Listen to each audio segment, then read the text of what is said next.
ಪ್ರಭು ಕ್ರಿಸ್ತರಲ್ಲಿ ನನ್ನ ಒಲವಿನ ಸಹೋದರ ಸಹೋದರಿಯರೇ, ಇಂದು ನಾವು ಆಗಮನ ಕಾಲದ 3ನೆಯ ಭಾನುವಾರದಲ್ಲಿದ್ದೇವೆ. ಆತ್ಮೀಯರೇ, ರಷ್ಯಾ ದೇಶದ ಒಂದು ಪುರಾತನ ಕಥೆ ಇದೆ. ಆ ಕಥೆಯ ಪ್ರಕಾರ ಡಯಾಮ್ಯಾಟ್ರಿಕ್ ಎಂಬ ವ್ಯಕ್ತಿ ಲೂಕನು ಬರೆದ ಶುಭ ಸಂದೇಶ ಅಧ್ಯಾಯ 2 ವಚನ 26ರಲ್ಲಿ ಬರುವಂತಹ ಸಿಮೋನ ಪ್ರವಾದಿಗೆ ಹೋಲಿಕೆಯಾಗುತ್ತಾರೆ. ಏಕೆಂದರೆ ಲೋಕೋದ್ಧಾರಕನ ದರ್ಶನವಾಗದೆ ತನಗೆ ಸಾವಿಲ್ಲವೆಂದು ಪವಿತ್ರಾತ್ಮರಿಂದಲೇ ಆಶ್ವಾಸನೆ ಪಡೆದಿದ್ದ. ಅದರಂತೆ ಡಯಾಮೆಟ್ರಿಕನಿಗೆ ಸಂತ ನಿಕೋಲಸ್ ರವರಿಂದ ದೇವರನ್ನು ಮುಖಾಮುಖಿಯಾಗಿ ದರ್ಶನವಾಗದೆ ತನಗೆ ಸಾವಿಲ್ಲ ಎಂದು ಸಂತ ನಿಕೋಲಸ್ ರವರಿಂದ ಆಶ್ವಾಸನೆ ಪಡೆದಿದ್ದ. ಸಂತ ನಿಕೋಲಸ್ ಯಾವ ಸ್ಥಳಕ್ಕೆ ಯಾವ ಸಮಯಕ್ಕೆ ಬರಬೇಕು ಎಂದು ವಿಷಯವನ್ನು ಅಥವಾ ಮಾಹಿತಿಯನ್ನು ಪಡೆದು ಬಹಳ ಸಂತೋಷದಿಂದ ಸಿದ್ಧತೆಯನ್ನು ಮಾಡಿಕೊಂಡ. ದೇವರ ದರ್ಶನ ಪಡೆಯುವ ದಿನ ಬಂದೇ ಬಿಟ್ಟಿತು. ಮುಂಜಾನೆ ಬೇಗನೆ ಎದ್ದು ಆ ದೂರದ ಸ್ಥಳಕ್ಕೆ ಪ್ರಯಾಣ ಬೆಳೆಸಿದ. ಆತನ ತಲೆಯಲ್ಲಿ ಓಡುತ್ತಿದ್ದಂತಹ ವಿಷಯ, ನಾನು ಸರಿಯಾದ ಸಮಯಕ್ಕೆ ಸರಿಯಾದ ಸ್ಥಳದಲ್ಲಿ ನಿಗದಿಪಡಿಸಿದಂತೆ ದೇವರ ದರ್ಶನವನ್ನು ಪಡೆಯಬೇಕು ಎಂದು ದಾರಿಯಲ್ಲಿ ಪ್ರಯಾಣ ಮಾಡಬೇಕಾದರೆ ಓರ್ವ ರೈತ ಆತನ ತಳ್ಳು ಬಂಡಿಯು ಮುರಿದು ಹೋಗಿ ಬಹಳ ಕಷ್ಟಪಡುತ್ತಿದ್ದ. ಇದನ್ನು ಕಂಡಂತಹ ಡಯಾಮೆಟ್ರಿಕ್ ಆ ರೈತನಿಗೆ ಸಹಾಯ ಮಾಡುವುದಾ ಬೇಡವಾ ಎಂದು ಯೋಚನೆಯನ್ನು ಮಾಡ್ತಾ ಇದ್ದ. ಸಹಾಯ ಮಾಡಿದರೆ ದೇವರನ್ನ ದರ್ಶನ ಪಡೆಯಲು ನಿಗದಿತವಾದ ಸಮಯ ಹಾಳಾಗಬಹುದು ಎಂದು ಯೋಚಿಸಿದ. ಆದರೆ ಆತನ ಮನ ಕರಗಿ ಆ ರೈತನಿಗೆ ಸಹಾಯ ಮಾಡಿದ. ಅದರ ಪರಿಣಾಮವಾಗಿ ಆತನು ದೇವರ ದರ್ಶನವನ್ನು ಪಡೆಯಲು ಸಾಧ್ಯವಾಗಲಿಲ್ಲ. ಬಹಳ ಬೇಸರವಾಗಿ ಮನೆಗೆ ಹಿಂತಿರುಗಿದ. ಅಂದು ರಾತ್ರಿ ಸಂತ ನಿಕೋಲಸ್ ರವರು ಡಯಾಮೆಟ್ರಿಕ್ನ ಕನಸಿನಲ್ಲಿ ಕಾಣಿಸಿಕೊಂಡು, ಡಯಾಮೆಟ್ರಿಕ್, ಇಂದು ನೀನು ದೇವರ ದರ್ಶನವನ್ನು ಪಡೆದೆ.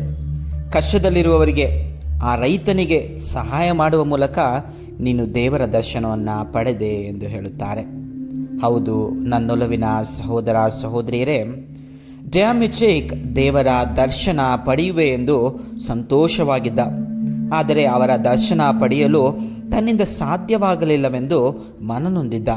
ಆದರೆ ಪರರ ಉಪಕಾರ ಮಾಡುವುದರ ಮೂಲಕ ದೇವರ ದರ್ಶನ ಆತನಿಗಾಯಿತು. ಪ್ರಭುವಿನ ದರ್ಶನಕ್ಕಾಗಿ ಡಯಾಮೆಟ್ರಿಕ್ ಹೇಗೆ ಆತುರದಿಂದ ಸಂತೋಷದಿಂದ ಕಾಯ್ದಿದ್ದನೋ ಅದೇ ರೀತಿ ಕ್ರಿಸ್ತನ ಬರುವಿಕೆಗಾಗಿ ಆತುರದಿಂದ ಸಂತೋಷದಿಂದ ಕಾಯಲು ಇಂದಿನ ವಾಚನಗಳು ನಮಗೆ ಕರೆಯನ್ನು ನೀಡುತ್ತವೆ. ಆತ್ಮೇಲೆ ಆಗಮನ ಕಾಲದ ಮೊದಲೆರಡು ಭಾನುವಾರಗಳು ಪ್ರಭುವಿನ ಅಂತ್ಯಕಾಲದ ಆಗಮನವನ್ನು ನಮಗೆ ತಿಳಿಸಿದರೆ, ಈ ಭಾನುವಾರ ಮತ್ತು ಮುಂಬರುವ ಭಾನುವಾರ ಕ್ರಿಸ್ತನ ಜನನದ ಬಗ್ಗೆ ತಿಳಿಸುತ್ತವೆ. ಆಗಮನ ಕಾಲದ ಈ 3ನೆಯ ಭಾನುವಾರವನ್ನು ಗೌದಾತೆ ಸಂಡೇ ಅಥವಾ ಹರ್ಷದ ಭಾನುವಾರವನ್ನಾಗಿ ಆಚರಿಸುತ್ತಿದ್ದೇವೆ. ಹಾಗಾಗಿ ಜನರನ್ನು ಹರ್ಷಿಸಲು ಕರೆಯನ್ನ ನೀಡುತ್ತಿದೆ. ನಾವು ಏಕೆ ಹರ್ಷಿಸಬೇಕು? ಏಕೆಂದರೆ ಪ್ರಭು ಯೇಸು ಬರಲಿದ್ದಾರೆ. ಅವರ ಬರುವಿಕೆಗೆ ಹರ್ಷದಿಂದ ಸ್ವಾಗತಿಸಲು ಕರೆಯನ್ನ ನೀಡುತ್ತಿದೆ. ಇಂದು ನಾವು ಗುಲಾಬಿ ಬಣ್ಣದ ಬತ್ತಿಯನ್ನು ಹಚ್ಚುತ್ತೇವೆ. ಗುರುಗಳು ಗುಲಾಬಿ ಬಣ್ಣದ ಪೂಜಾ ವಸ್ತ್ರವನ್ನು ಧರಿಸುತ್ತಾರೆ. ನಮ್ಮ ಕಣ್ಣೀರನ್ನು ಒರೆಸಿ ಲೋಕಕ್ಕೆ ಸಂತಸವನ್ನು ತರುವ ಕ್ರಿಸ್ತನ ಬರುವಿಕೆಗಾಗಿ ಸಿದ್ಧರಾಗಲು ಕರೆಯನ್ನು ನೀಡುತ್ತಾರೆ. ಇಂದಿನ ಮೊದಲನೆಯ ವಾಚನವನ್ನು ಜೆಫನ್ಯನಿಂದ ಆರಿಸಲಾಗಿದೆ. ಹಲವಾರು ಬೈಬಲ್ ವಿದ್ವಾಂಸರ ಪ್ರಕಾರ ಜೆಫನ್ಯ ಪ್ರವಾದನೆಯು ಪ್ರಭುವಿನ ಯೇಸುವಿನ ಜನನದ 600 ವರ್ಷ ಹಿಂದಕ್ಕಾಗಿದೆ. ಜೋಶೆಯ ರಾಜ ಯಹೂದ್ಯ ಧರ್ಮದ ಸುಧಾರಣೆಯ ಸಮಯದಲ್ಲಿ ಜೀವಿಸಿದವರು ಇವರಾಗಿದ್ದಾರೆ. ಜೆಫನ್ಯ ಅವರ ಪ್ರವಾದನೆಗಳು ಏನೆಂದರೆ 4 ಭಾಗದ ಕಾಯ್ದೆಗಳು, ಕರಾಳ ಹಿಂಸೆ ಹಾಗೂ 1 ಭಾಗ ನಂಬಿಕೆ ಅಥವಾ ವಿಶ್ವಾಸದ ಬಗ್ಗೆ ಆಗಿದೆ. ಜುದೆಯ ನಾಡಿನ ಆಕ್ರಮಣದ ಮುಂಚೆ ಜೆರುಸಲೇಮ್ ದೇವಾಲಯದ ಅಂತ್ಯದ ಬಗ್ಗೆ ಪ್ರವಾದನೆ ನುಡಿದ ಪ್ರವಾದಿ ಇವರಾಗಿದ್ದಾರೆ. ಕೇವಲ ಜುದೆಯ ನಾಡಿನ ಅಂತ್ಯದ ಬಗ್ಗೆ ಮಾತ್ರ ಇವರು ಮಾತನಾಡದೆ ಭರವಸೆಯ ಕಿರಣವನ್ನು ಜನರಲ್ಲಿ ಮೂಡಿಸಿದ್ದಾರೆ. ನೀವಿಂದು ದುಃಖಿಸುತ್ತಾ ಇರುವಿರಿ, ನಿಮ್ಮ ದುಃಖ ಸಂತೋಷವಾಗಿ ಮಾರ್ಪಡುತ್ತದೆ. ದೇವರು ನಿಮಗೆ ನ್ಯಾಯ ತೀರ್ಪು ನೀಡುವುದಿಲ್ಲ, ಬದಲಾಗಿ ಕರುಣೆ, ಪ್ರೀತಿ, ದಯೆಯನ್ನು ನಿಮ್ಮ ಮೇಲೆ ಸುರಿಸುವರು. ನೀವೆಲ್ಲರೂ ಸಹ ದೇವರ ಮಕ್ಕಳಾಗುವ ಸೌಭಾಗ್ಯವನ್ನು ದೇವರು ನಿಮಗೆ ಕೊಡುವರು ಎಂದು ಹೇಳುತ್ತಾರೆ. ಭರವಸೆ ಇಲ್ಲದೆ ಕಂಗೆಟ್ಟಿದ್ದ ಜನರಿಗೆ ಭರವಸೆಯನ್ನು ಮೂಡಿಸಿದವರು ಪ್ರವಾದಿ ಜಫನ್ಯ. ಇಂದಿನ ಎರಡನೆಯ ವಾಚನವನ್ನು ಫಿಲಿಪಿಯನ ಪತ್ರದಿಂದ ಆರಿಸಲಾಗಿದೆ. ಸಂತ ಪೌಲರು ರೋಮ್ ಪ್ರಾಂತ್ಯದ ಮೆಸಡೋನಿಯಾದಲ್ಲಿ ಯುರೋಪ್ ನಾಡಿನಲ್ಲಿ ಪ್ರಪ್ರಥಮ ಕ್ರೈಸ್ತ ಧರ್ಮಸಭೆಯನ್ನು ಸ್ಥಾಪಿಸಿದ್ದು ಫಿಲಿಪಿಯ ಕ್ರೈಸ್ತರಾಗಿದ್ದಾರೆ. ಪ್ರಭುವಿನ ಪುನರಾಗಮನದ ಬಗ್ಗೆ ಒತ್ತಿ ಅಲ್ಲಿರುವ ಜನರಿಗೆ ಹರ್ಷದಿಂದ ಕುಣಿದಾಡಿ ಕ್ರಿಸ್ತರು ಮರಳಿ ಬರುವರು, ಅವರು ನಮ್ಮಲ್ಲಿರುವಂತಹ ಕಷ್ಟ, ನೋವು, ತೊಂದರೆ ಎಲ್ಲವನ್ನ ನೀಗಿಸುವರು, ಚಿಂತೆ ಪಡಬೇಡಿ ಎಂದು ಹರ್ಷದಿಂದ ಸ್ವಾಗತಿಸಲು ಕರೆಯನ್ನು ನೀಡ್ತಾ ಇದ್ದಾರೆ. ಆತ್ಮನ ಇಂದಿನ ಶುಭ ಸಂದೇಶಕ್ಕೆ ಬಂದರೆ, ಕ್ರಿಸ್ತನ ಬರುವಿಕೆಗೆ ನಮ್ಮನ್ನೇ ನಾವು ಯಾವ ರೀತಿ ಸಿದ್ಧತೆಗೊಂಡು ಹರ್ಷದಿಂದ ಬಾಳಲು ಸಾಧ್ಯವೆಂದು ಸ್ನಾನಿಕ ಯೌವಾನರು ನುಡಿಯುತ್ತಾರೆ. ಇಂದಿನ ಶುಭ ಸಂದೇಶದಲ್ಲಿ 3 ಬಗೆಯ ಜನರು ಯೌವಾನನ ಬಳಿ ಬಂದು ಪ್ರಶ್ನೆಯನ್ನು ಕೇಳ್ತಾರೆ.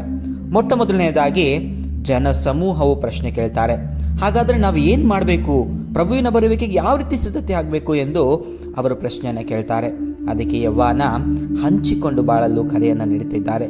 2 ಅಂಗಿ ಇದ್ದರೆ ಏನೂ ಇಲ್ಲದವನಿಗೆ 1 ನೀಡಿ, ಯಥೇಚ್ಛವಾಗಿ ಇರುವವನು ಪರರಿಗೆ ನೀಡಿ, ಹಂಚಿ ಬಾಳಿದರೆ ಮನುಷ್ಯನ ಜೀವನದಲ್ಲಿ ಸಂತೋಷವು ಏರಳವಾಗಿರುತ್ತದೆ ಎಂದು ನುಡಿಯುತ್ತಾರೆ.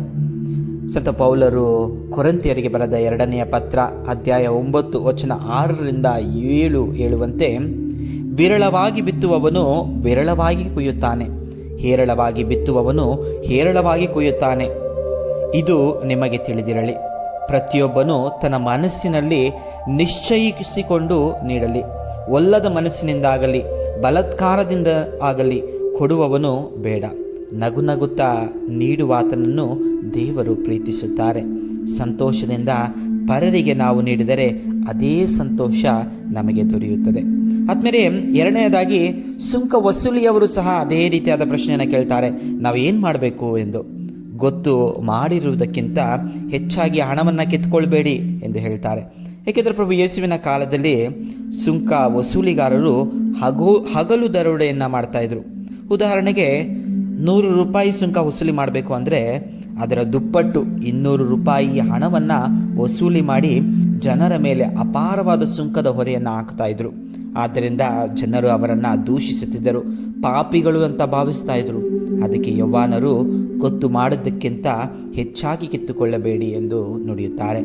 3ನೇದಾಗಿ ಸಿಪಾಯಿಗಳು ಸಹ ಮುಂದೆ ಬಂದು ನಾವೇನು ಮಾಡಬೇಕು ಅಂತ ಪ್ರಶ್ನೆಯನ್ನು ಕೇಳ್ತಾರೆ. ಅದಕ್ಕೆ ಯೌವಾನ, ಬಲಾತ್ಕಾರದಿಂದಾಗಲಿ ಸುಳ್ಳು ಬೆದರಿಕೆಯಿಂದಾಗಲಿ ಯಾರನ್ನೂ ಸುಲಿಗೆ ಮಾಡಬೇಡಿ, ನಿಮಗೆ ಬರುವ ಸಂಬಳದಿಂದ ತೃಪ್ತರಾಗಿರಿ ಎನ್ನುತ್ತಾರೆ. ಏಕೆಂದರೆ ಆ ಕಾಲದಲ್ಲಿ ಸಿಪಾಯಿಗಳು ಬಡ ಜನರ ಮೇಲೂ ಅನಾಥರ ಮೇಲೂ ಸುಳ್ಳು ಬೆದರಿಕೆ ಹಾಕಿ ಬಲವಂತವಾಗಿ ಹಣವನ್ನು ವಸ್ತುವನ್ನು ಸುಲಿಗೆ ಮಾಡ್ತಾ ಇದ್ರು. ಬರುವ ಸಂಬಳದಿಂದ ತೃಪ್ತಿಯಾಗಿರಿ, ಸಂತೋಷ ಪಡಿರಿ ಎಂದು ಸ್ನಾನಿಕ ಯೌವಾನರು ಅವರಿಗೆ ನುಡಿಯುತ್ತಾರೆ.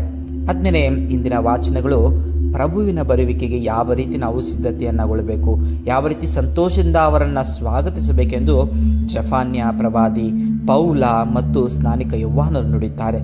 ನಾವು ಯಾವ ರೀತಿ ಸಿದ್ಧತೆಯನ್ನು ಮಾಡಿಕೊಂಡು ಸಂತೋಷದಿಂದ ಪ್ರಭುವಿನನ್ನು ಸ್ವಾಗತಿಸಬಹುದು. ಮೊಟ್ಟ ಮೊದಲನೇದಾಗಿ, ಕೆಲವೊಮ್ಮೆ ಹೆಚ್ಚು ಹಣವಿದ್ದರೆ ಸಂತೋಷವಾಗುತ್ತದೆ. ಮತ್ತು ಕೆಲವರಿಗೆ ಹೆಚ್ಚು ಪರೀಕ್ಷೆಯಲ್ಲಿ, ಅತಿ ಮುಖ್ಯವಾಗಿ ವಿದ್ಯಾರ್ಥಿಗಳಿಗೆ ಹೆಚ್ಚು ಪರೀಕ್ಷೆಯಲ್ಲಿ ಅಂಕವನ್ನು ಪಡೆದರೆ ಸಂತೋಷವಾಗುತ್ತದೆ.